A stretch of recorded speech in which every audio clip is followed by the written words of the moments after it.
Rod, anong ginagawa mo? Ay, boss, ito, inuhugasan ko yung malunggay. Kasi masama kasi yung panlasa ko. Tapos medyo masakit yung lalamunan ko. Ito kasi yung nakasanayan ko na. Ngayon, pwede nyo rin subukan kasi maganda rin, herbal.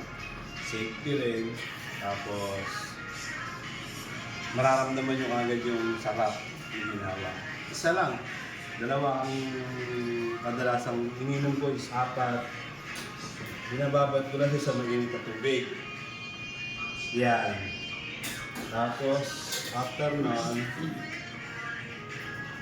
medyo tupiin mo na siya ng konti. Tapos, ngangatain mo na siya.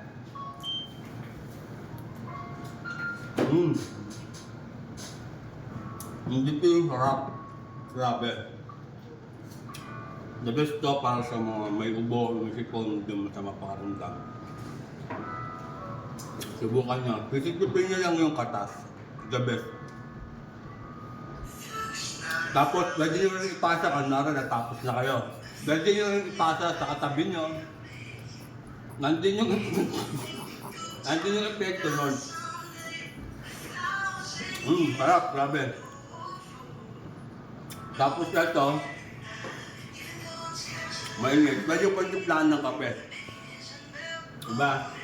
Okay guys, subukan nyo. Masarap, grabe.